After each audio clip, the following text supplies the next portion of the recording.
son el embajador Miguel Ruiz Cabañas, que como ya comentamos es actualmente subsecretario de Relaciones Internacionales y Derechos Humanos de la Secretaría de Relaciones Exteriores. Y bueno, el embajador también es licenciado en Relaciones Internacionales por el Colegio de México y maestro en Ciencias Políticas por la Universidad de Columbia en Nueva York.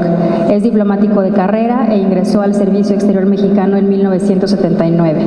Se ha desempeñado como jefe de asuntos sobre tráfico de drogas y de asuntos sociales y humanitarios en la Misión Permanente de México ante la Organización de las Naciones Unidas. De 2001 a 2004 ocupó el cargo de representante permanente de México ante la Organización de los Estados Americanos, la OEA, y posteriormente fue designado embajador de México en el Japón. En 2011 fue nombrado embajador de México en Italia, así como representante permanente de México ante los organismos internacionales con sede en Roma. En la Secretaría de Relaciones Exteriores ha sido director general para el Sistema de las Naciones Unidas, director general para América del Norte, coordinador de asesores y coordinador especial para asuntos sobre tráfico de drogas.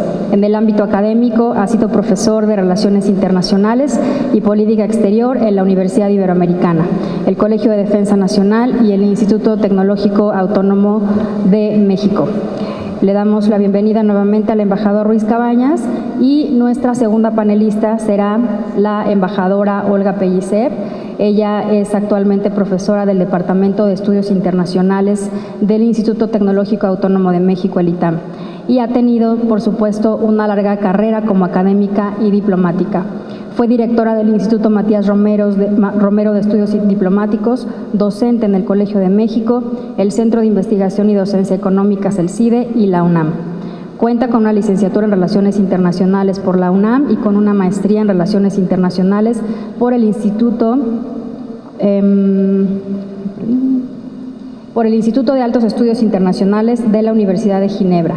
En el ámbito diplomático se desempeñó como embajadora de México en Austria y representante permanente ante los organismos internacionales con sede en Viena. También fue representante alterna ante las Naciones Unidas en Nueva York, embajadora en Grecia y presidenta de la Comisión de la ONU para la Mujer. Es miembro del Consejo de Administración de la revista Este País, del Consejo Rector de Transparencia Mexicana, de la sección mexicana del Club de Roma y del Consejo Académico para las Naciones Unidas.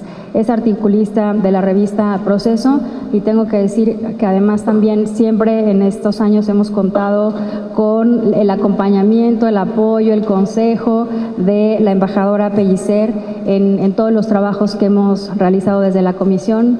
Embajadora, también muchas gracias por todo ese apoyo estos años. Entonces, bueno, para comenzar el panel le vamos a ceder el uso de la palabra al embajador Ruiz Cabañas.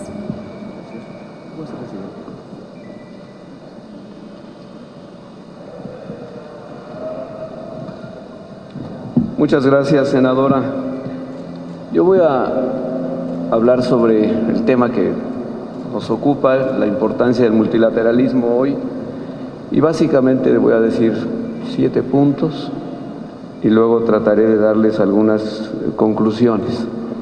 Se me han dado entre 10 y 15 minutos, entonces voy a tratar de ser muy concreto en algunos de los mensajes que les quiero transmitir esta mañana a todos ustedes. En primer lugar, digo, hay que recordarlo porque pues yo soy subsecretario de Asuntos Multilaterales, pero todavía mi hija, que tiene 15 años, me dice, ¿y exactamente qué haces? ¿Qué quiere decir eso de multilateralismo? Bueno, entonces yo le contesto lo que tiene que contestar un buen padre, tratando de ser muy claro. Pues mira, hija, los países se relacionan básicamente de 2 maneras, bilateralmente o multilateralmente. Y multilateral es donde hay 3 o más.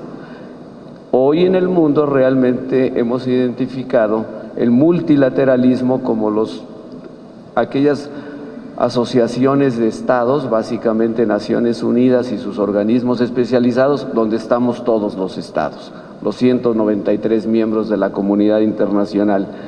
Y ahí pues se hacen una serie de actividades para tratar de resolver lo que los países, los gobiernos piensan que son problemas comunes, retos comunes.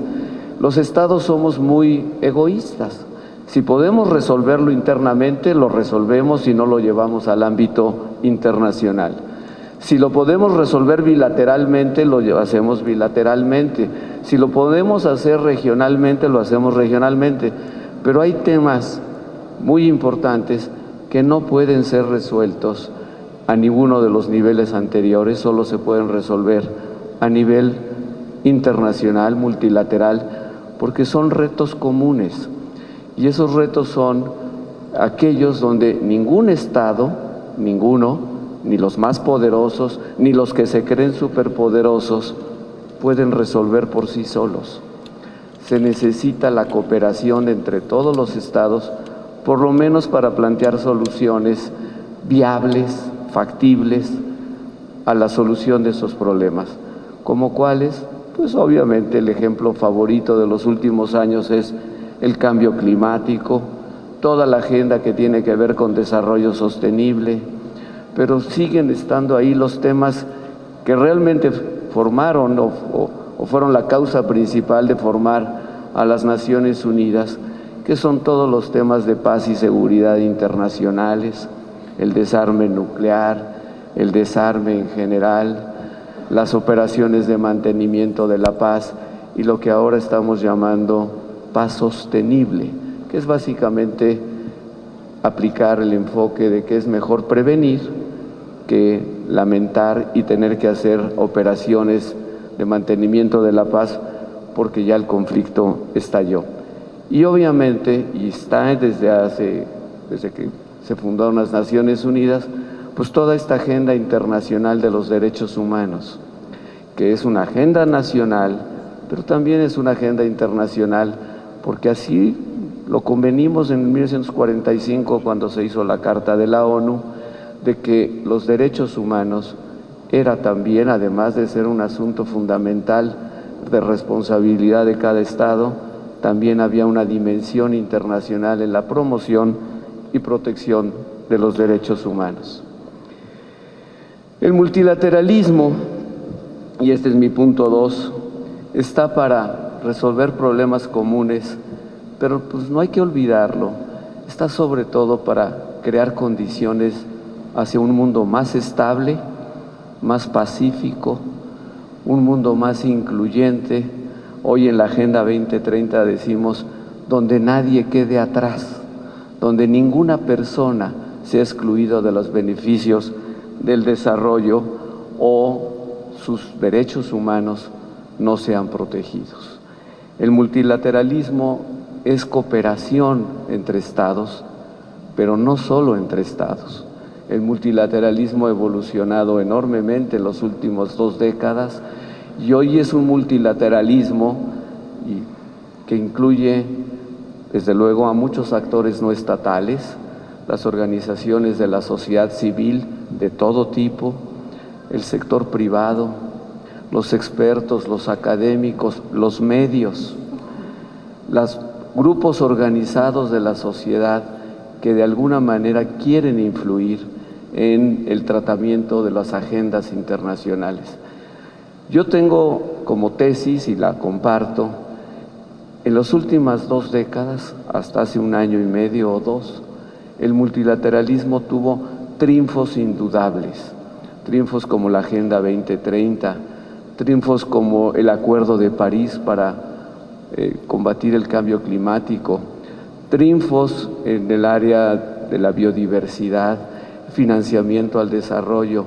Se alcanzaron consensos globales, no solo entre gobiernos, sino con la participación de todos los actores que mencioné, que la verdad siguen dándonos un marco muy importante de cooperación y de esperanza frente a los enormes retos que enfrentamos en la comunidad internacional. Punto número 3. Hoy, y creo que el título del seminario de esta mesa así lo sugiere, hay serios cuestionamientos al multilateralismo. Hay serios cuestionamientos que provienen de estados, de observadores, sobre la utilidad misma o la legitimidad de los foros internacionales. Yo quiero recordarles a todos ustedes que esta no es la primera vez que eso ocurre.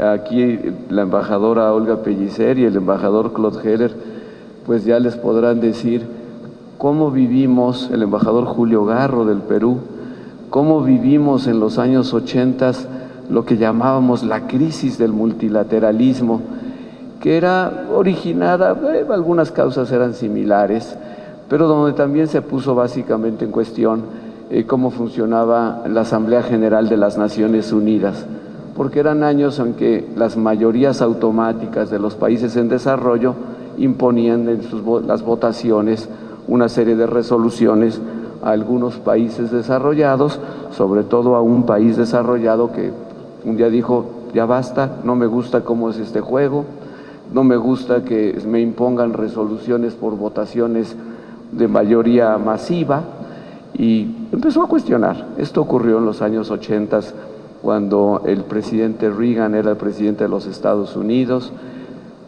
En esa época, Estados Unidos y luego otros países también se salieron de la UNESCO, afortunadamente después regresaron. Lo menciono simplemente porque hay que darle contexto histórico a lo que está ocurriendo hoy.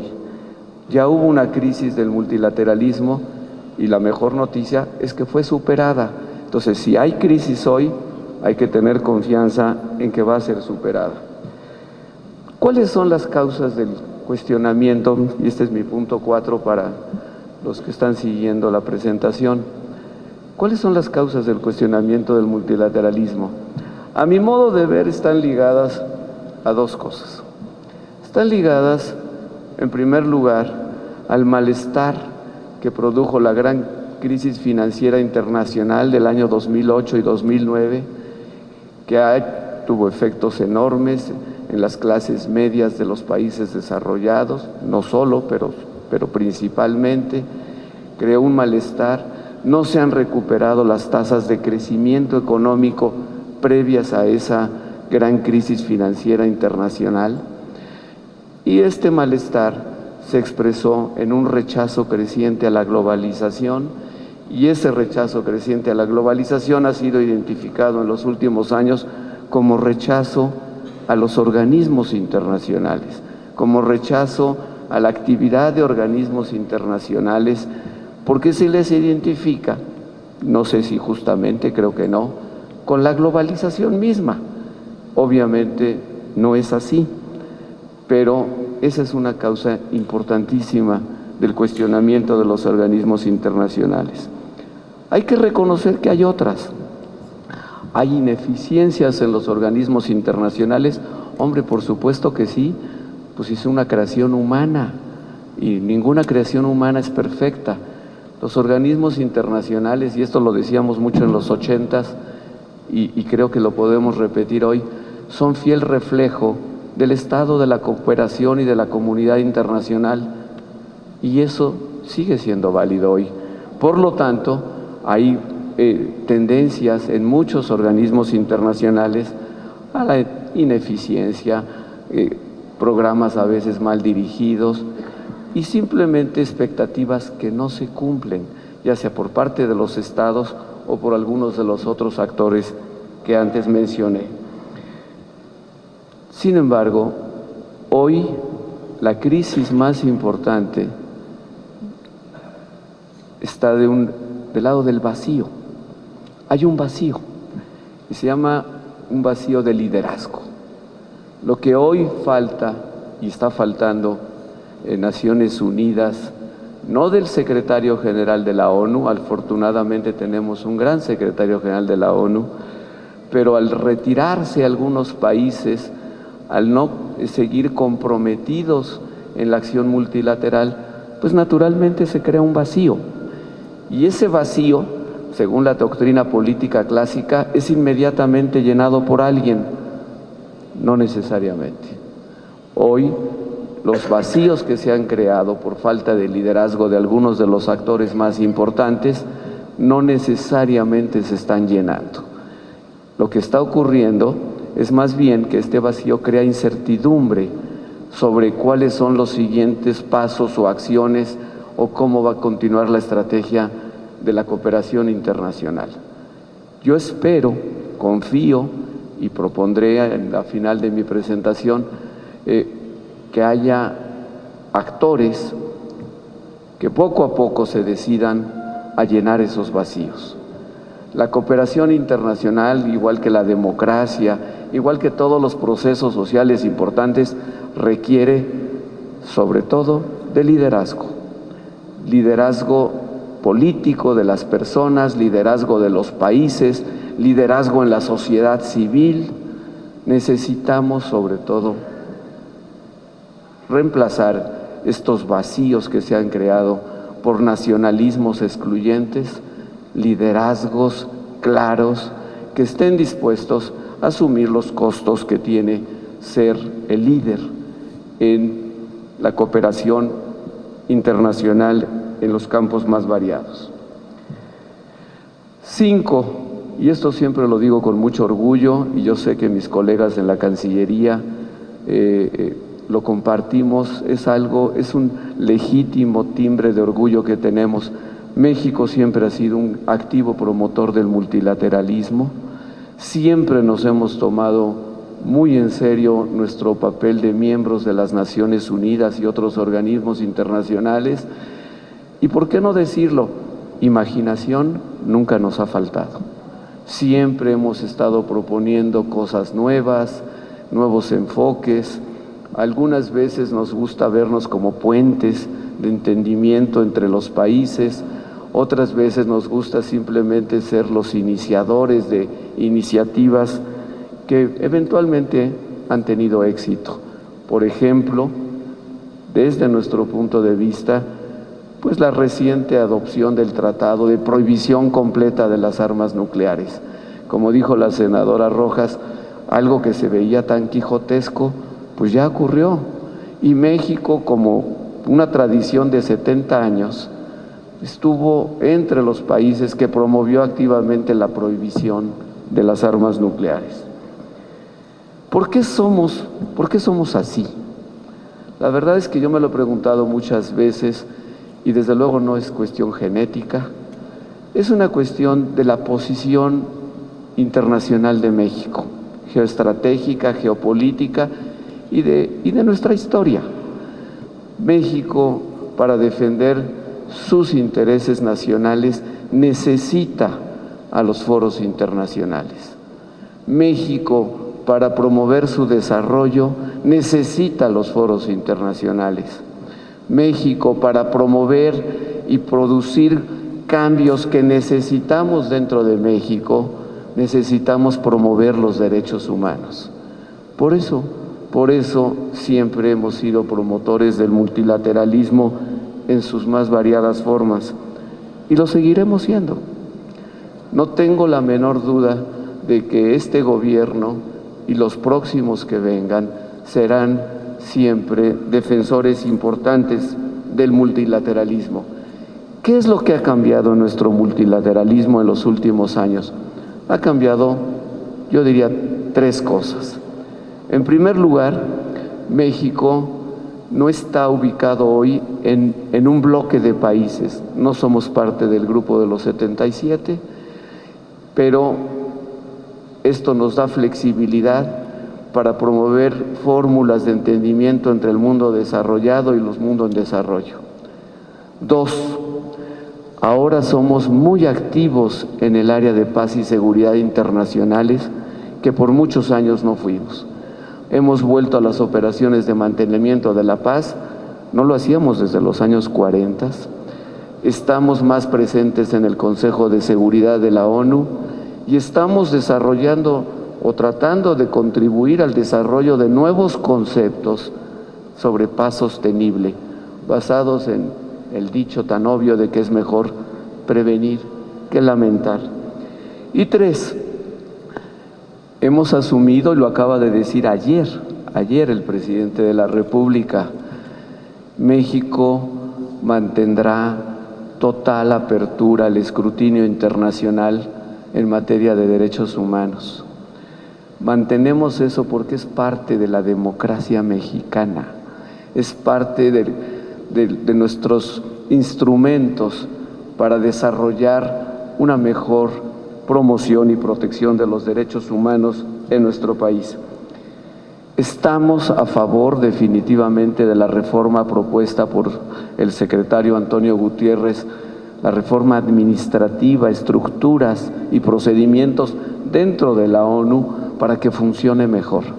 La propuesta de Antonio Gutiérrez, que conoce bien el sistema de las Naciones Unidas porque fue alto comisionado de los refugiados muchos años, es una propuesta para hacer más eficiente a las Naciones Unidas, para que las Naciones Unidas se sientan más cerca de las personas, para que las personas sientan que las Naciones Unidas no solo es algo que le importa a los gobiernos o a sus diplomáticos, sino que les importa a ellos y les ofrece algo a cada persona.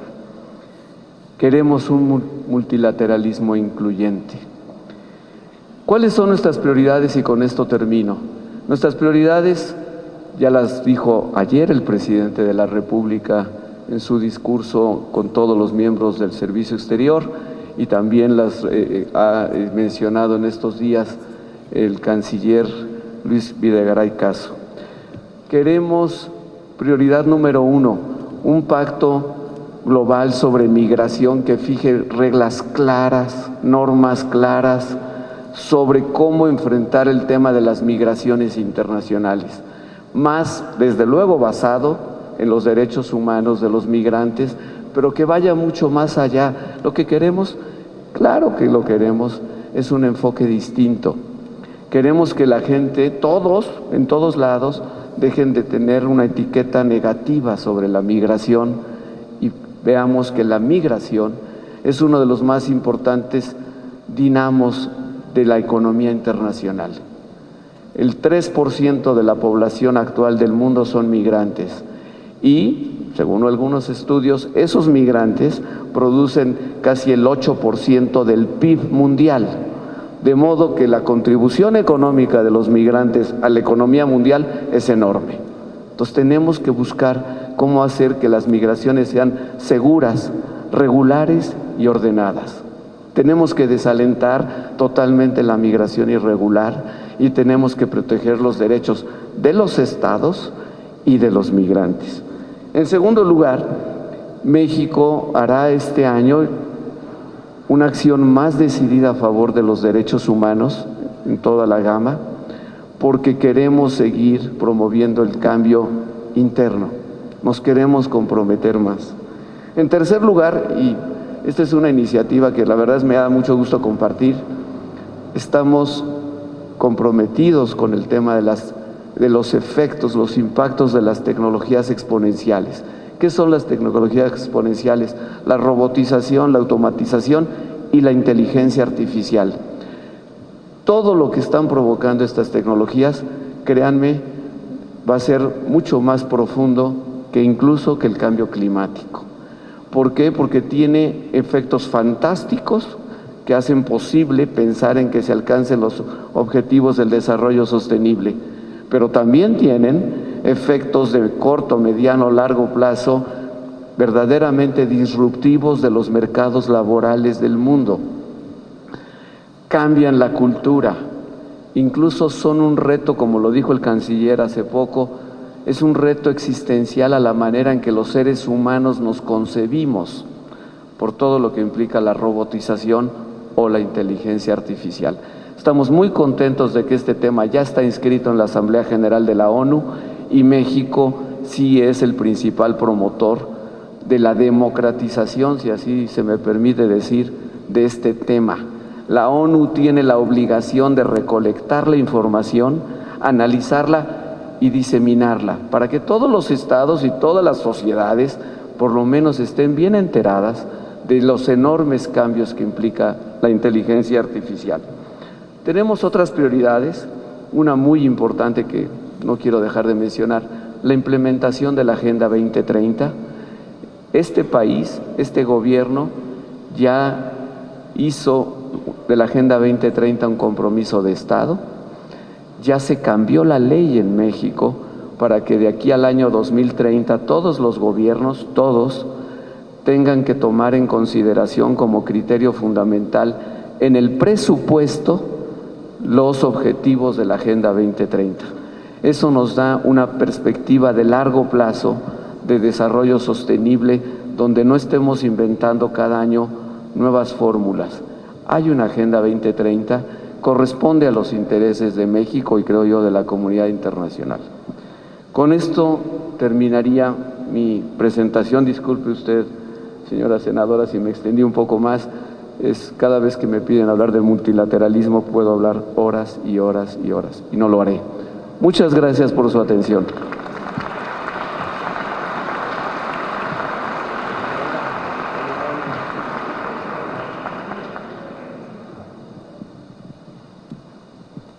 Ahora le cedemos el uso de la palabra a la embajadora Olga Pellicer.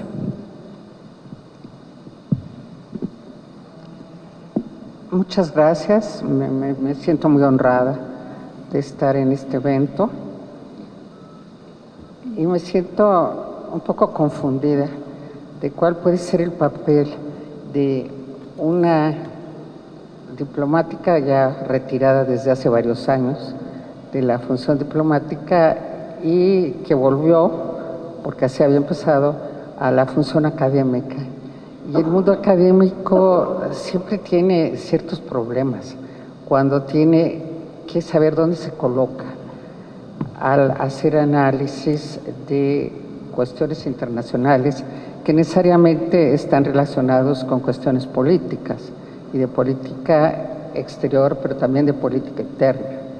Entonces me costó mucho trabajo decidir sobre qué iba yo a hablar en este tema de la importancia de los foros multilaterales hoy. Y decidí ir a un tema que a mí me interesa bastante, que es el tema de la participación de los actores no gubernamentales en la creación desde los foros multilaterales de normas de comportamiento y que al mismo tiempo son los que frecuentemente dan la línea para aproximarse a los grandes problemas de nuestro tiempo. Hasta hace algunos años, la respuesta de, bueno, ¿quiénes son los actores que trabajan en esos foros multilaterales? Pues es el Servicio Exterior mexicano, el Servicio Exterior de los países, es decir, son los representantes de los gobiernos, son los representantes que hablan a nombre del Estado como representantes oficiales. Sin embargo, en los últimos tiempos estamos viendo que la respuesta no es tan fácil, porque hay un movimiento cada vez más grande para que quienes participan en la acción de los foros multilaterales sean también las organizaciones civiles, las organizaciones no gubernamentales, los empresarios.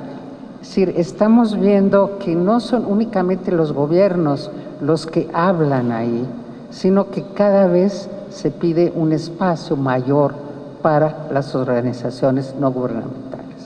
Esta presencia de las organizaciones no gubernamentales empieza a tomar forma en realidad desde los años 80. Por ejemplo, en las Naciones Unidas. En las Naciones Unidas el papel de las organizaciones no gubernamentales estaba muy claramente acotado por cuál era el estatus que les había concedido el Consejo Económico Social. Es decir, había reglas muy claras para que pudieran participar, tenían que haber obtenido un estatus de organizaciones no gubernamentales con participación, posibilidades de participación que les era otorgado por el Consejo Económico Social. Pero en realidad eso se fue perdiendo y la participación de las organizaciones no gubernamentales es cada vez más numerosa y más libre y mucho más pragmática. Entonces, si nosotros vamos, por ejemplo, a lo que fue el nacimiento, la elaboración, la firma y ahora la implementación del Acuerdo 2030 sobre desarrollo sustentable, nosotros encontramos que el papel de las organizaciones gubernamentales fue enorme en la preparación del texto y es enorme en su implementación, o al menos se quiere que sea muy grande en su implementación. Es decir, la Agenda 2030 es una agenda que corresponde a los gobiernos, pero también corresponde a la sociedad en su conjunto. Y trazar la línea de en dónde corresponde estrictamente a los gobiernos y en dónde corresponde a la sociedad no es una tarea que haya sido fácil, porque hay aquí problemas que van desde, bueno, ¿quién va a financiar? ¿De dónde va a venir el financiamiento para las acciones que deben ser promovidas a partir de lo que está establecido en ese acuerdo? Bueno, el financiamiento en principio proviene de los gobiernos y por eso se piensa que son los que tienen una mayor responsabilidad. Sin embargo, lo deseable y lo que realmente forma parte del espíritu de este acuerdo es que también haya una participación financiada y en la que tiene una fuerte participación, por ejemplo, los empresarios. ¿Queremos que los empresarios tengan una fuerte participación en la implementación de este acuerdo? Bueno, yo creo que sí, porque si no, muchas de las metas que están fijadas ahí no se van a poder alcanzar. Son metas muy ambiciosas, son metas muy numerosas, ustedes saben, son 17 grandes metas en las que está desde metas tradicionales de lucha contra la pobreza y lucha contra la desigualdad, hasta metas muy ambiciosas de protección del medio ambiente, de los océanos, del agua potable y también la necesidad de que haya las instituciones para el Estado de Derecho y para la lucha contra la impunidad. Es una agenda muy integral y muy ambiciosa. Si no participa ahí la sociedad, también con un compromiso financiero y también con un compromiso de acción muy decidida, entonces se puede quedar en buenos deseos, en una carta a Santa Claus de que estas son las 17 metas que queremos alcanzar, pero que en realidad no sabemos muy bien quién las va a financiar y quién las va a implementar. Y yo doy el ejemplo de la Agenda de Desarrollo Sustentable como un buen ejemplo de estas transformaciones que están ocurriendo y que llevan a que no sean exclusivamente los gobiernos los que participan y tienen la responsabilidad, sino que sea una responsabilidad compartida.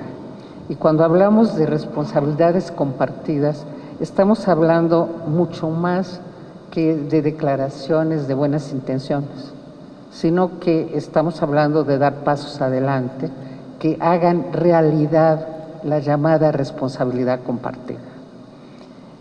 A mí me parece que es uno de los grandes retos de los foros multilaterales hacia el futuro. Uno de los grandes retos es tener una verdadera cultura de la participación plural, tanto en la definición de los acuerdos que se llevan a cabo en los foros multilaterales como en su implementación. Bueno, esto nos lleva a preguntarnos hasta dónde realmente la participación de las organizaciones no gubernamentales es una realidad. Yo creo que en el caso de México, pero en el caso de todos los países, no podemos generalizar. Podemos decir que en la Agenda de Desarrollo Sustentable hay una enorme participación de la sociedad civil, pero eso no ocurre en todos los temas. Ocurre en algunos temas que tienen que ver con seguridad, por ejemplo, con la seguridad del Estado. Es muy difícil que hablemos de que ahí hay una gran participación también de la sociedad civil.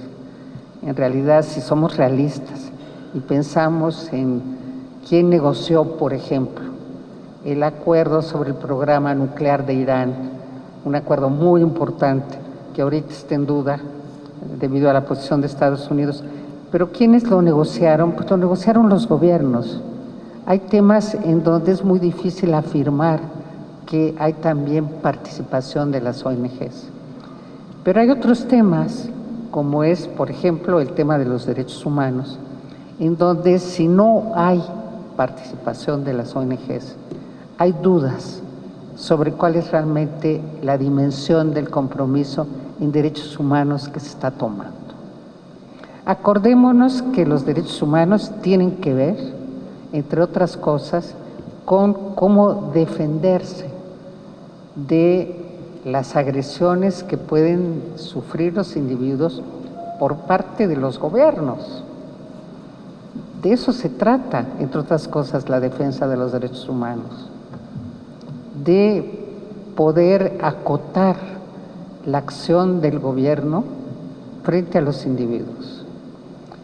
Entonces, en el caso de los derechos humanos, de los que se habla mucho, si no hay una participación de las organizaciones no gubernamentales, si no hay una participación de la sociedad civil, si no hay una evaluación que proviene de grupos independientes de la sociedad civil, es difícil que digamos que hay una defensa efectiva de los derechos humanos.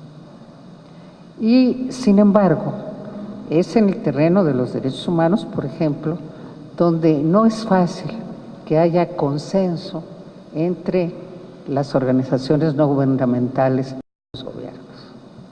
De hecho, sabemos que hay múltiples situaciones bastante tensas que se relacionan justamente con, por una parte, el deseo de organizaciones independientes no gubernamentales de supervisar y de evaluar realmente cuál es la situación de los derechos humanos y la voluntad de los gobiernos para aceptar esas voces que provienen en ocasiones de organizaciones no gubernamentales mexicanas, pero también pueden provenir de organizaciones no gubernamentales extranjeras, que tienen muchísima importancia, que tienen enorme repercusión, sobre todo en los medios de comunicación.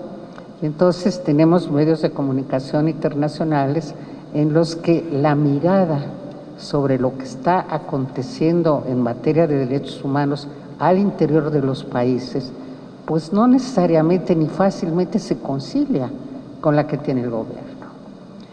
Y me refiero a este punto, que yo sé que es un punto muy polémico y de mucha controversia, justamente porque creo que es necesario que se tenga conciencia de que no es tan fácil afirmar que hay compromisos si esos compromisos no están siendo evaluados y apoyados por la sociedad civil.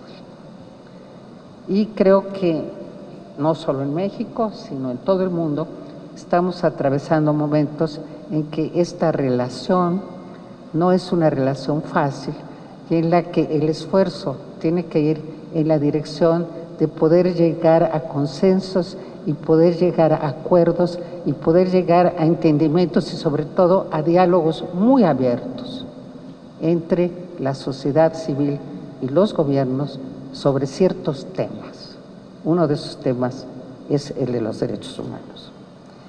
Y como estoy en el Senado, voy a entrar a un tema que la verdad no lo había yo desarrollado, pero que en el momento de estar aquí y en el momento de oír a Laura y en el momento de sentirme que estoy en el Senado, pensé que tenía que referirme también a él, que es, bueno, ¿cuál es el papel del Poder Legislativo en la política exterior?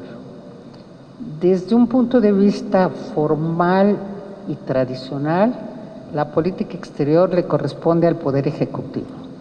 Es lo que dice la Constitución. Sin embargo, en la realidad estamos viendo que hay una serie de problemas en la agenda internacional que están tomando mucha visibilidad y que son muy importantes y para los cuales el Poder Legislativo tiene necesariamente una participación. ¿A qué me estoy refiriendo? Por ejemplo, al tema de la corrupción o al tema del Estado de Derecho, que son temas que ya están en la agenda internacional claramente Lo vimos hace 2 días cuando el director de la Organización para la Cooperación y el Desarrollo Económico habla de la corrupción y del Estado de Derecho como temas fundamentales para resolver los problemas internos y los problemas internacionales. No es solamente un problema de qué es lo que está pasando en un estado y si hay o no hay corrupción. No, es un problema que está en la agenda internacional y del que cada vez se habla más, como un problema que hay que atacar si realmente queremos resolver algunos de los grandes problemas del desarrollo, del crecimiento, del medio ambiente. Esos problemas del cambio climático y del medio ambiente que tanto nos preocupan están relacionados también con el tema de la corrupción y están íntimamente relacionados con el tema del Estado de Derecho.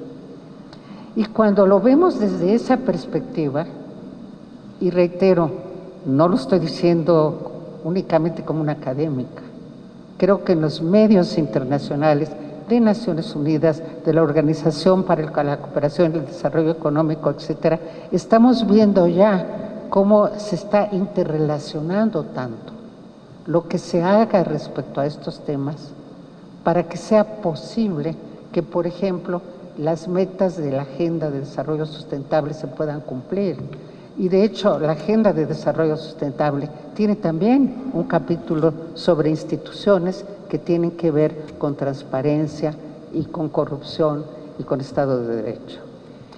Y al llegar a ese punto, el papel del legislativo es muy importante.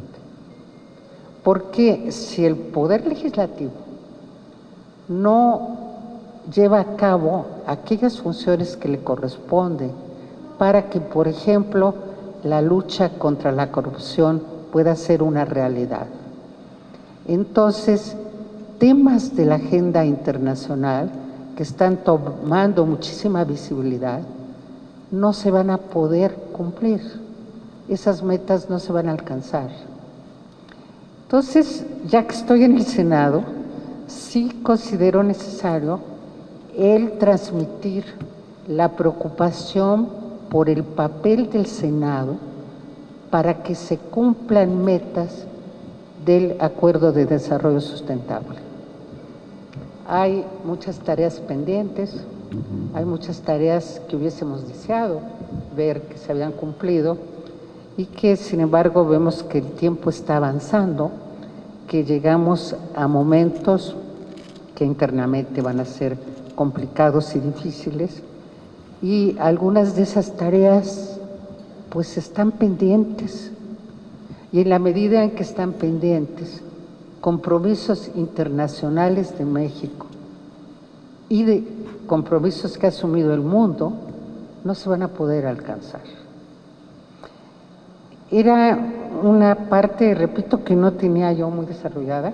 Me hubiera gustado ser un poco más precisa respecto a este tema del papel del Poder Legislativo en el cumplimiento de los compromisos del Ejecutivo en materia internacional.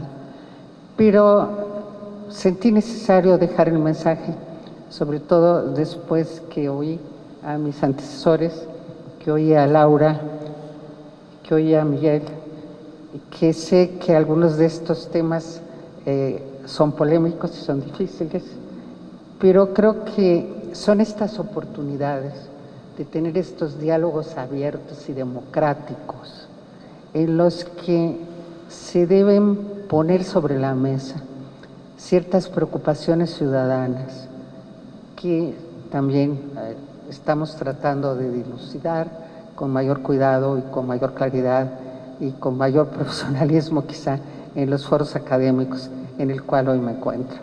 Muchísimas gracias.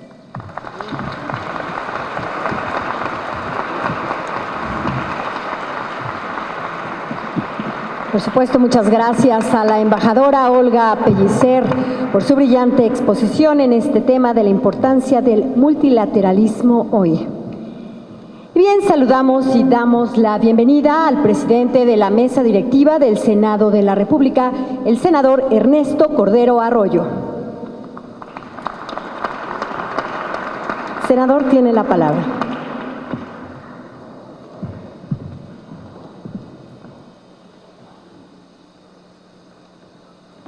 Muy buenos días a todos. Quiero saludar a todos los embajadores, al cuerpo diplomático acreditado en México, a nuestros embajadores en el mundo que están aquí presentes. Quiero saludar al embajador Miguel Ruiz Cabañas, subsecretario para Asuntos Multilaterales y Derechos Humanos de la Secretaría de Relaciones Exteriores, a la embajadora Olga Pellicer, y agradecerle a mi compañera, la senadora Laura Rojas, la organización de este evento. Ella es presidente de la Comisión de Relaciones Exteriores, Organismos Internacionales, y saludar a los senadores que nos acompañan. Senador Romero Hicks, me da mucho gusto saludarlo. Bueno, como ustedes saben, México tiene un papel central, protagónico e importante en las relaciones multilaterales en el mundo. Y durante los últimos años hemos sido testigos de cambios radicales en el escenario internacional. Lo que parecía ser un movimiento hacia la integración de una gran sociedad mundial basada en intereses comunes que parecía nadie cuestionar. Ahora tenemos un ascenso de posturas y grupos extremistas, el robustecimiento de temas de seguridad y el desgaste de la arquitectura internacional surgida de la posguerra. Por si fuera poco, los acontecimientos de los últimos años, como son la elección en Estados Unidos, el Brexit, los movimientos nacionalistas, demandan una reflexión más profunda de cuánto ocurre en relación entre los pueblos. Frente a la coyuntura internacional, desde el Senado mexicano consideramos que los desafíos que enfrentamos hoy día se enmarcan cada vez menos en el ámbito nacional y cada vez más en los ámbitos regionales y, por supuesto, globales, aunque las soluciones surgen de los marcos locales.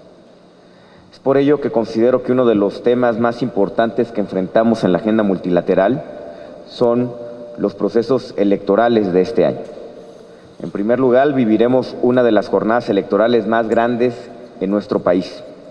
A pesar de las críticas y señalamientos que abundan, hoy contamos con instituciones electorales sólidas y confiables que trabajan para mantener la unidad nacional y no se dejarán afectar por voces autoritarias, populistas, que buscan confrontar y dividir, así como sembrar dudas sobre la confiabilidad en el proceso electoral en nuestro país. También va a haber elecciones en socios importantes de México, como son Brasil y Colombia, al igual que en Venezuela. Especial mención merece también la elección de medio término en noviembre próximo en los Estados Unidos de América. Ahí se va a renovar la Cámara de Representantes y 1/3 del Senado de los Estados Unidos.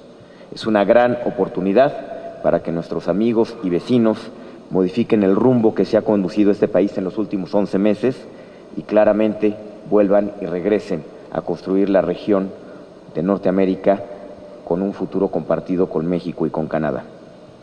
En este mismo sentido, debemos hablar del reto que significa la relación con Estados Unidos, que no es nuestro principal aliado, socio y vecino.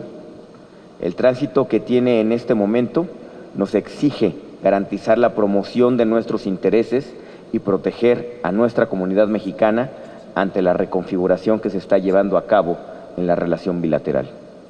Por otra parte, nos encontramos también en el proceso de renegociación del Tratado de Libre Comercio de América del Norte, el cual ha sufrido los embates del gobierno actual, de la administración actual en Estados Unidos, sin reconocer los beneficios que ha traído para toda la región de América del Norte. No debemos pasar por alto que este proceso es la oportunidad de modernizar áreas que se habían quedado desfasadas por el avance global en las últimas décadas, así como fortalecer a una de las regiones más importantes y dinámicas del mundo, que contribuye hoy con 30% del Producto Interno Bruto mundial. Hoy la región de América del Norte es la más grande del mundo, al pasar de 290 billones de dólares en 1993 a 1.1 trillones de dólares el año pasado. Ante las amenazas del gobierno de Estados Unidos de dar por terminado el Tratado de Libre Comercio, debemos recordar que nunca un muro físico o comercial será la solución. Las consecuencias negativas que se tengan podrán ser superadas con el compromiso de las personas, de quienes hacen negocios, de las organizaciones civiles, de las y los legisladores, tanto federales como locales, comprometidos con la relación bilateral de iguales. La relación en nuestros países, aunque dañada, saldrá adelante mientras se mantenga la determinación de nuestros pueblos de consolidar a Norteamérica como la región más importante del mundo. A estos retos regionales se suma la necesidad de apuntalar las instituciones multilaterales y construir alianzas con todas aquellas naciones igualmente interesadas en un orden global basado en reglas, en la apertura comercial, en la preservación de la paz, en valores democráticos y la seguridad internacional como premisas esenciales. Otro de los retos es diversificar nuestras relaciones y apuntalar aquellas con otras regiones. Por ello es importante seguir el proceso de la conclusión de las negociaciones del Tratado de Libre Comercio entre México y la Unión Europea, que, a diferencia de lo que sucede en América del Norte, avanza de manera fluida. En estos momentos se lleva a cabo en esta ciudad la 8ª ronda de negociaciones en la que esperamos se concluyan los temas más relevantes del acuerdo, como acceso a mercados de origen, obstáculos al comercio, reglas de origen, propiedad intelectual, entre otros.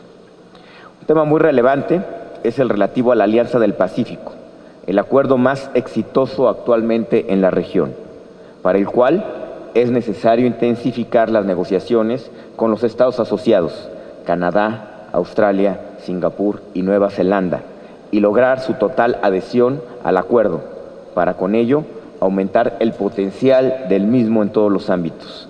Esperemos estas negociaciones lleguen a buen puerto en la siguiente ronda a celebrarse en Australia el próximo 29 de enero. De igual forma, México tiene que seguir apostándole a la diversificación comercial, por lo que resulta fundamental el mantener las negociaciones del TPP-11 o Acuerdo Integral y Progresivo para la Asociación Transpacífica, con miras a concluir el primer trimestre de este año las mismas. Reconocemos los trabajos que el equipo negociador ha realizado hasta el momento, principalmente en la mediación de los diferendos entre Canadá y Japón. Sin embargo, nuestra agenda internacional no se limita a lo que ocurre con Estados Unidos y los temas comerciales, sino que encontramos otras áreas de igual relevancia, como son la protección al medio ambiente y los derechos humanos, así como la promoción del desarrollo. Por ello, será importante dar seguimiento a lo que ocurre en la relación del Acuerdo de París y a la Agenda 2030, que permite hacer frente a los problemas globales y contribuir desde el seno de las Naciones Unidas a mejorar las condiciones de vida de las personas. Sin embargo, un tema que considero que será necesario dar seguimiento es la celebración del Pacto Mundial para una migración segura, ordenada y legal, de la que México ha sido un importante impulsor, esperando que pronto culminen las negociaciones sobre este instrumento. En ese sentido, me gustaría comentar que el Senado de la República incorporará en su agenda legislativa para este periodo de sesiones el seguimiento y el cumplimiento de las metas de desarrollo establecidas en el 2030. Es un esfuerzo importante donde todas las comisiones ordinarias del Senado plantearán el nivel de avance que tiene en el cumplimiento de estas metas desde el punto de vista legislativo. Es un esfuerzo importante y es un esfuerzo que implica el trabajo de absolutamente todo el Senado de la República, que estará trabajando más allá de los intereses de cada grupo parlamentario en este objetivo común. Confiamos en que el trabajo de la diplomacia mexicana, incluida la parlamentaria, seguirá demostrando la voluntad del Estado mexicano en el ámbito internacional en favor de las mejores causas de la humanidad, la cooperación internacional para el desarrollo, la proscripción de la amenaza y el uso de la fuerza en las relaciones internacionales y, de manera destacada en las últimas décadas, la protección y promoción de los derechos humanos, por tan solo mencionar los más importantes. Por esta razón, es sumamente relevante la participación de las y los senadores en foros y organismos internacionales como la Unión Interparlamentaria y el Foro Parlamentario Asia-Pacífico, entre otros, pero además el fortalecer los lazos bilaterales con los diversos países con los que tenemos, debo decir, excelentes relaciones, como Corea y Vietnam. Amigas y amigos, estén seguros que desde el Senado seguiremos trabajando para consolidar a México como protagonista del siglo XXI, revisando la política exterior y analizando los tratados internacionales que se celebren para el bienestar de todas y todos los mexicanos, cumpliendo con esto nuestro mandato constitucional. Muchísimas gracias.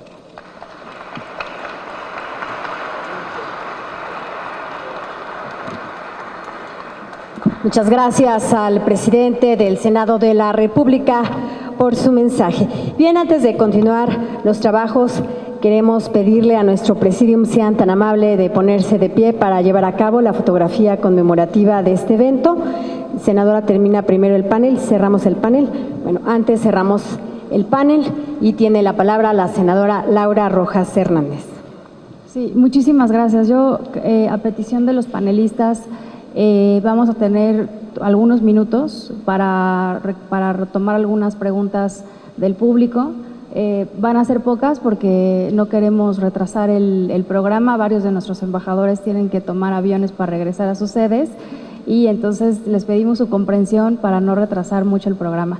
Pero sí vamos a tomar algunas preguntas del público y aprovecho para agradecer al senador Ernesto Cordero que nos está acompañando en esta mañana y sobre todo pues su acompañamiento, su respaldo a los trabajos de la Comisión de Organismos Internacionales, que siempre hemos contado con su apoyo, y sobre todo destacar el anuncio que acaba de hacer. Como muchos de ustedes saben, el Senado de la República conformó por acuerdo de la mesa directiva precisamente este grupo de trabajo integrado por 34 comisiones ordinarias del Senado para aportar desde el ámbito parlamentario al cumplimiento, a la implementación de la Agenda 2030 en nuestro país. Entonces, lo que acaba de decir el senador Cordero es muy importante porque le va a dar un impulso a este grupo de trabajo para que entreguemos, antes de que termine el siguiente periodo de sesiones, algún resultado ya muy concreto, como es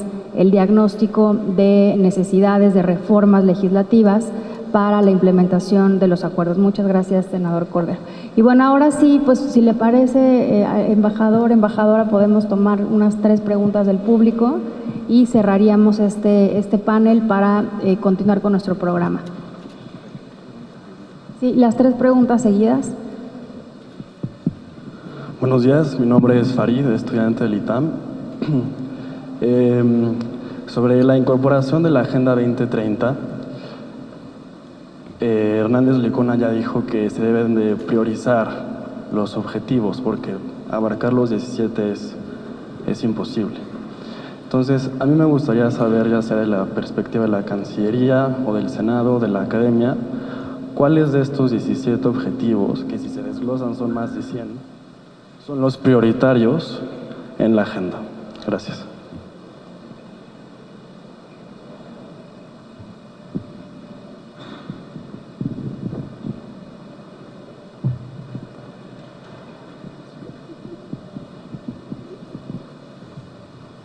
Gracias. Buenos días. Les agradezco para esta oportunidad de un tema que concierne a todo el mundo, se ha dicho. Y mi pregunta es la siguiente. Hay una buena contextualización del tema del multilateralismo, que es importante, en un momento en que hay cambios importantes en el mundo y nuevos desafíos. Mi pregunta es la siguiente. Hemos trabajado todos sobre el desarrollo de referencial normativo, por ejemplo, de los derechos humanos. Pero estamos en un momento en que el problema principal, y el señor Cabañas le ha dicho, es el problema del fin de un tipo de modelos de desarrollo. La crisis no tiene un impacto sobre todo económico, pero da un señal del fin de un modo de desarrollo dominante en el mundo. Eso quiere decir que hoy la Agenda, por ejemplo, 2030, es una nueva contribución de la comunidad internacional para un desarrollo sostenible, incluyente, y eso pone unos nuevos cargos. Doy el ejemplo siguiente. Hoy, por ejemplo, el problema en muchos países no es la adopción de reglas y de normas de derechos humanos. El problema es el desarrollo de mecanismos y de nuevas instituciones para asegurar el acceso a los derechos humanos. Y eso es un trabajo de las instituciones legislativas. Yo he seguido, por ejemplo, el debate que había aquí en México sobre la nueva Constitución. A este tipo de discusiones se puede hablar de una nueva generación de producción institucional que permite el acceso a los derechos humanos, las generaciones de derechos humanos. Me pregunta cuál es el esfuerzo que debemos hacer al nivel de esta producción para no quedarnos en consideraciones generales. Gracias.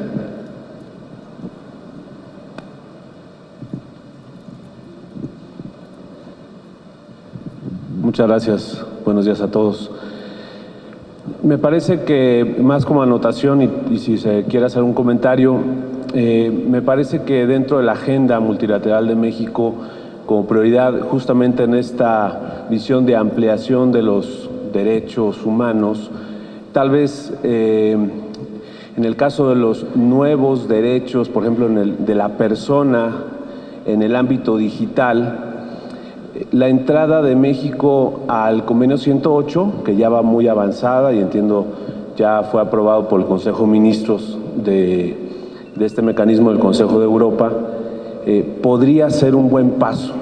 Saber su opinión y seguramente hacia adelante muchos retos alrededor en esta, como decía el que me antecedió en la palabra, pues es uno de los ámbitos donde pudiera expresarse esta agenda de México en este respeto a los derechos humanos, en sus múltiples ahora manifestaciones, sobre todo en la conducción de en la defensa de los derechos de los mexicanos en este campo, que ya no es solamente, digamos, pues frente a algún Estado o solamente frente al Estado, sino es también respecto a otros miles de actores o diversos actores también del ámbito privado, etcétera, ¿no? Sería mi pregunta. Muchas gracias.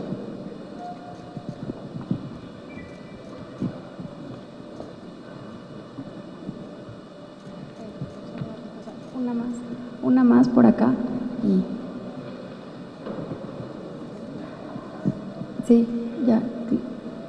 Si levanta su mano más alto para que la vean.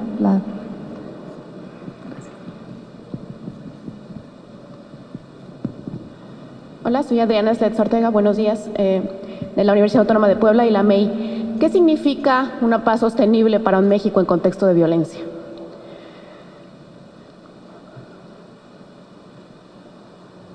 Gracias. Bueno.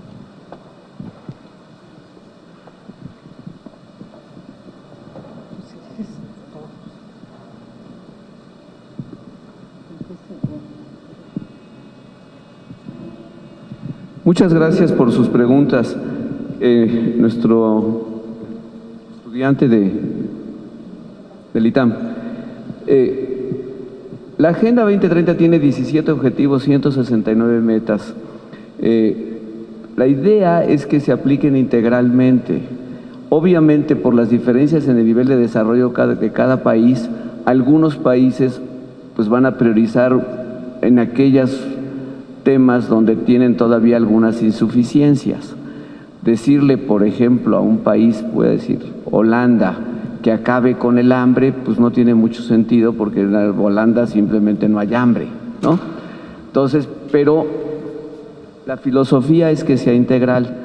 Nosotros en México no estamos dando una prioridad a un objetivo sobre el otro. Lo que sí está ocurriendo es que organizaciones de la sociedad civil y diferentes grupos están dándole énfasis, por ejemplo, hambre cero, eliminación de la pobreza extrema, porque son todavía, lamentablemente, pues temas que México no ha logrado superar por completo. Pero eso no quiere decir que no nos preocupen los océanos, nos preocupan y mucho. Nos preocupa el cambio climático porque nos afecta, nos preocupa pues educación para todos. Entonces, la filosofía o el compromiso de México es aplicar integralmente la agenda, adaptándonos en cada una de las metas a nuestras propias insuficiencias. 2, ya se hizo algo que creo no es menor. El presupuesto de este año, el presupuesto federal, se elaboró teniendo como criterio básico la Agenda 2030 y ya se reformó la ley, creo que haberlo dicho, para que los próximos gobiernos por ley tomen en consideración la Agenda 2030 en la elaboración de sus presupuestos. Esto nos da una continuidad de mediano y largo plazo, pues muy considerable. Entonces yo confío en que los gobiernos a nivel federal, estatal e incluso local van a aplicar la Agenda 2030 según sus necesidades. Además del Consejo Nacional que se estableció, que preside el presidente de la República el 26 de abril pasado, ya se crearon 18 consejos estatales que presiden los gobernadores. La aspiración es que este año todos los gobiernos de los estados tengan un consejo de implementación y creo que dependerá de las insuficiencias o intereses locales donde van a dar mayor prioridad. La segunda, el tema, nos preguntaba el distinguido embajador de Marruecos, a quien le agradezco mucho a usted y a todos los embajadores presentes. Yo sí creo, embajador, que pues todo ajuste, toda actualización de los mecanismos, instituciones para dar pleno acceso al disfrute de los derechos humanos es una labor importante. Creo que en el caso de México, este gobierno, puedo hablar de los gobiernos anteriores, pero conozco mejor el caso del gobierno actual, pues se han hecho una serie de nuevas, no solo leyes, sino una serie de mecanismos muy importantes para tratar de llegar a esa fase de implementación en la realidad de los derechos humanos. Déjeme darle un ejemplo. El Sistema Nacional de Protección a la Infancia, el CIPINA, es un sistema verdaderamente a nivel nacional para tratar de que los niños, niñas y adolescentes en México tengan pleno acceso a su disfrute de los derechos humanos. Es un esfuerzo que tiene un reflejo presupuestal, es una prioridad. Y ahí vamos al tema que se mencionaba de que, bueno, ¿qué tema es prioritario? En México, obviamente, mejorar la situación de todos los niños, niñas y adolescentes lo es, pero sí se creó esta nueva institución, este nuevo mecanismo. México, y esto lo menciono por la siguiente pregunta que alguien hacía, enfrenta serios desafíos en derechos humanos. Yo creo que para enfrentar un problema lo primero que hay que hacer es reconocerlo, reconocer que tenemos un reto en materia de derechos humanos y hacer un diagnóstico y actuar en consecuencia. El año pasado, para los que no lo supieran, aunque fue muy publicitado, se aprobaron en México 2 leyes en materia de derechos humanos muy importantes: la Ley Federal contra la Tortura y la Ley Federal para la Prevención y Búsqueda de Personas Desaparecidas. Las 2 leyes tienen presupuesto y las 2 leyes implican la creación de mecanismos específicos, comisiones de búsqueda, registros nacionales, no me extiendo más, donde realmente el compromiso del gobierno federal es no solo aprobar nuevas normas, sino dar los instrumentos que nos lleven a eso. Creo que finalmente depende de cada país lo que tenga que hacer. El convenio 108, para el colega que preguntó allá, se refiere a la protección de datos personales. Nada más quiero estar seguro de que estamos hablando de lo mismo. ¿Ya se fue? Sí, ¿verdad? Bueno, pues le tengo la buena noticia de que el Poder Ejecutivo ha decidido, una vez recabadas todas las opiniones de las dependencias federales, pensamos que en las próximas semanas o meses ya lo vamos a mandar a la atención del Senado para su ratificación. Si el Senado tiene a bien ratificarlo porque está de acuerdo con el Ejecutivo, pues ya se verá aquí en el Senado. pero en el Poder Ejecutivo ya felizmente llegamos a esa conclusión.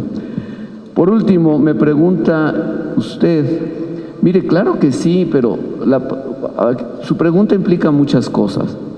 En primer lugar, ¿qué significa paz sostenible? Implica algo muy sencillo, y traté de decirlo en nuestra presentación: es mejor prevenir que lamentar. De alguna manera, las operaciones de mantenimiento de la paz son reflejo del fracaso de la comunidad internacional para la prevención de un conflicto. Si se hubiera podido prevenir en sus fases anteriores, antes de que estallara ese conflicto, en ese momento pues no hubiera sido necesario hacer una operación de mantenimiento de la paz. Lo que se ha llegado a la conclusión, o cada vez hay más consenso mundial, es que Naciones Unidas tiene que transversalizar su trabajo, tiene que promover el desarrollo sostenible, incluyente. Los gobiernos deben de concentrarse en eso, deben de concentrarse en promover y respetar los derechos humanos, y esa será la mejor manera de prevenir los conflictos. Ahora, usted en su segunda parte de su pregunta dice, en un contexto de violencia. Mire, yo creo que México tiene un problema serio, y yo creo que así ha sido reconocido, básicamente de crimen organizado. La violencia que han desatado, desafortunadamente, por muchas razones que pues no, en este corto tiempo no puedo abundar, pero sí enfrentamos un reto nacional con el crimen organizado o con organizaciones criminales que han desatado la violencia, pero eso no es un conflicto con el Estado. Son organizaciones que básicamente pues tienen violencia entre ellas. No se refiere a un conflicto entre dos actores dentro de un mismo territorio, es decir, no es el Estado contra un grupo que pretende competir con el Estado por la legitimidad de la autoridad. No es ese tipo de grupos como hay en otros países. Por ejemplo, y felizmente, en Colombia ya llegaron a una solución en este tipo de conflictos internos o conflictos entre estados.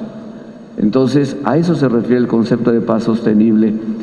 Y si usted me dice cómo podemos hacer más para combatir la violencia en México, pues creo que la fórmula es la misma.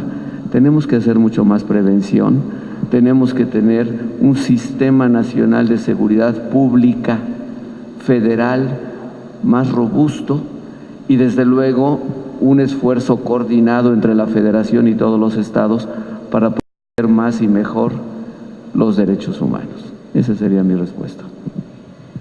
Muchas gracias, embajador. La embajadora Olga. Muchísimas gracias.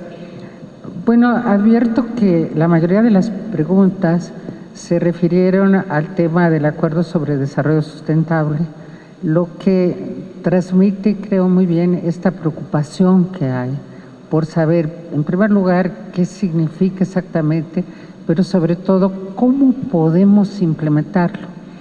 Yo creo que hay un peligro, y con esto contesto la primera pregunta, de que, por ejemplo, ciertos gobiernos decidan escoger uno de los 17 objetivos. Y yo creo que eso sería un error, porque el sentido más importante de este acuerdo es esa mirada integral. Es decir, sí, el combate contra la pobreza en algunos casos sería lo prioritario, pero lo que la agenda nos transmite es que no se puede combatir seriamente la pobreza si no se resuelven otros puntos. No podemos combatirla seriamente si no estamos defendiendo también el medio ambiente. No podemos combatirla seriamente si no le estamos también dando atención a los problemas de desigualdad. No podemos combatirla seriamente si no tomamos en cuenta que se necesita el Estado de Derecho. En fin, es esa necesidad de ver integralmente los problemas lo que yo creo que constituye el principal atractivo de este acuerdo, pero al mismo tiempo el que presenta el mayor desafío. ¿Qué mecanismos se podrían utilizar para avanzar de una manera integral, la cual sería a su vez el prerequisito para que realmente se puedan respetar los derechos humanos o defender los derechos humanos. Para que haya los derechos humanos se requiere que se puedan ir atendiendo esas 17 metas. No es fácil contestar a la pregunta de cuál sería el mecanismo ideal, pero sí creo que ya me parece un gran adelanto que aquí al interior del Senado se pueda constituir una comisión especial cuya finalidad sea justamente irle dando seguimiento al acuerdo en su conjunto y en su forma integral, pero creo que este gobierno o el gobierno que venga sí debería tener alguna agencia especial que le dé seguimiento a lo que está ocurriendo con esa visión integral del desarrollo sustentable. Muchas gracias. Gracias, embajadora. Yo coincido con mis compañeros pues no de la mesa, de la hilera, y yo creo que sí es importante darle seguimiento a absolutamente los 17 objetivos. Es la ruta de vuelo de la humanidad, es la ruta de vuelo del México, y hay que darle un seguimiento puntual a cada uno de ellos. Hay que recordar que, bueno, pues efectivamente no todas las dependencias de gobierno atienden los 17. Entonces, pues parecería que en toda la administración pública federal, pues sí que cada quien asuma la responsabilidad que le toca de cada uno y se le puede dar seguimiento. Digamos, en el precedente de este esfuerzo 2030, pues estaban las metas del milenio, que son en las que, siendo parte de la administración pública federal, me tocó conocer y darle seguimiento, y ahí eran parte del Plan Nacional de Desarrollo, eran parte del semáforo, del tablero de control que el presidente de la República, con el cual le daba seguimiento al desempeño de las dependencias de gobierno. Y ahí era con lo cual el presidente exigía y pedía cuentas de cómo se iba avanzando en esto. Me parece que es la única manera como efectivamente un gobierno, una administración, una estructura burocrática se involucra y se compromete a que las cosas sucedan.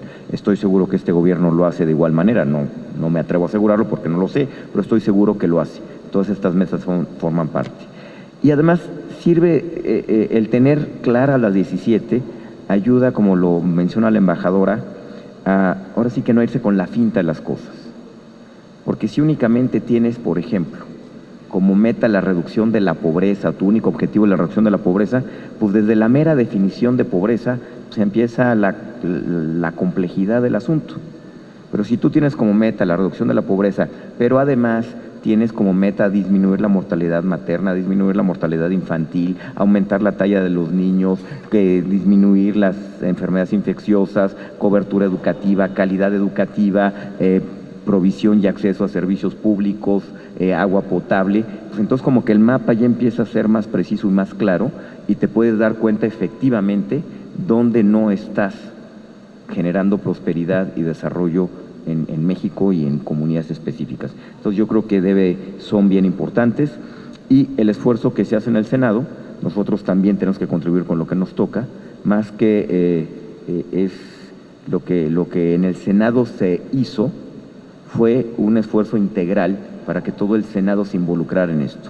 Es un esfuerzo de coordinación muy importante que es responsabilidad de la senadora Laura Rojas, donde le pedimos a todas las comisiones ordinarias, que son reflejo, ¿no?, espejo de lo que pasa en la administración pública, pues que efectivamente hagan su trabajo y efectivamente hagan lo que tenemos que hacer en el plano legislativo para poder cumplir con las metas.